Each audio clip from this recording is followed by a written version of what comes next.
첫 번째 단계는 문제 원인 탐색입니다. 사회혁신 창업의 가장 기본적인 부분은 내가 무슨 문제를 해결할까, 즉 사회 문제를 찾는 것인데요. 그래서 이 문제 원인 탐색에서는 크게 세 가지 단계를 거치게 됩니다.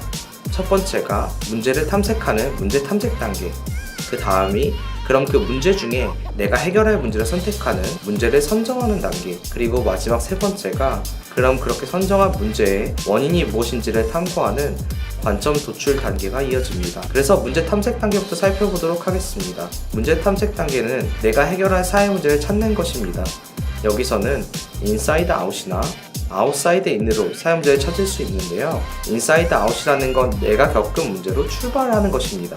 내가 이런 문제를 겪었는데 혹시 이게 나만의 문제가 아니고 다른 사람도 겪고 있는 문제지 않을까? 라고 해서 많은 사람들이 겪고 있고 그 문제를 해결하게 되면 그게 바로 인사이드 아웃으로 문제를 찾은 것이고요.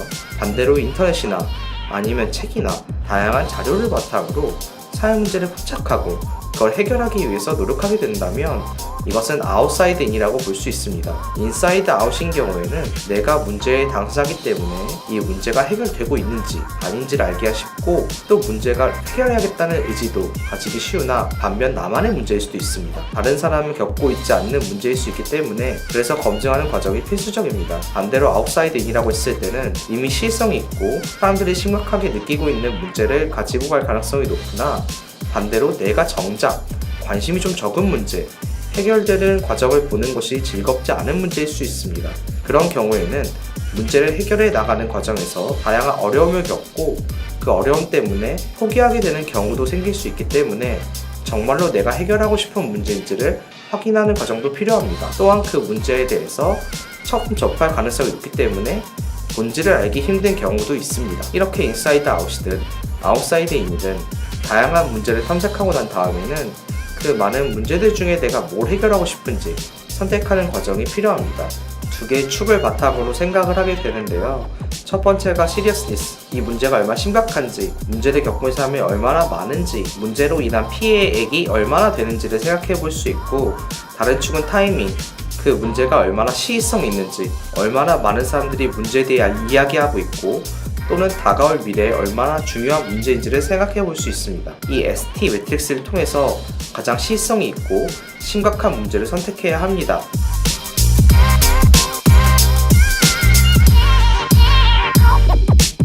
그런데 여기서 가장 중요한 것은 내가 정말 해결하고 싶은 문제인지 확인하는 것입니다. 내가 정말 해결하고 싶은 문제 중에 시의성이 있고 심각한 것을 골라야지 내가 해결하고 싶은 문제가 아니라면 그 앞에 과정들을 나아가는 것이 굉장히 힘들어집니다. 그 다음 과정은 이 사회 문제의 원인이 도대체 무엇인지에 대해서 탐구하게 됩니다. 여기서 투 렌즈라는 방법론을 사용하는데요. 첫 번째 렌즈는 기존 관점, 그리고 두 번째 렌즈는 우리의 관점입니다. 기존 관점은 사회 문제를 해결하고 있는 다양한 플레이어들, 정부, 기업, 스타트업, 그리고 NPO 또는 NGO가 이 사회 문제를 어떻게 바라보고 있는지를 정리하는 것입니다. 그런데 이 사회 문제가 문제인 것은 그 관점들의 뭔가 빠뜨린 지점들, 한계 지점들이 있기 때문입니다. 그 한계 지점까지 파악을 하셔서 기존에 어떤 관점들이 있고 그 친구들의 한계점이 뭔지를 아는 것이 바로 기존 관점입니다. 그리고 기존 관점에서 우리의 관점을 넘어가기 전에 두 가지를 준비해야 되는데요. 첫 번째는 페르소나입니다. 누구를 대상으로 한 지 정리가 되었으면 우리가 생각하는 문제 당사자 또는 수혜자가 곧 누구다라는 페르소나를 정리하는 것이 필요합니다. 그 페르소나가 정리가 되면 리서치 시나리오를 만들게 됩니다. 그럼 이 두 가지를 바탕으로 진짜 이해관계자를 만나서 필드에서 질문하고 관찰하고 설문지를 돌림으로써 새로운 인사이트를 만드는 것으로 우리의 렌즈를 만들어낼 수 있습니다. 페르소나를 만나다 보면 그 인사이트들을 다양한 방식으로 정리하게 되고 우리가 생각하는 사회 문제의 원인에 대한 정의를 만들 수 있습니다. 그래서 이 사회 문제는 무엇 때문에 생긴다 라는 우리의 관점이 만들어지게 되면 관점 도출이 완료된 것이고, 그럼 이 관점을 바탕으로 향후 아이템을 발굴하고 개발하는 방향성을 가져갈 수 있게 됩니다. 이를 바탕으로 문제의 원인에 대한 정의가 나왔으면 다음 단계, 2단계에서 이 문제를 해결하기 위해 어떤 식으로 아이템을 만들어갈 것인지에 대한 이야기를 하도록 하겠습니다. 네, 감사합니다.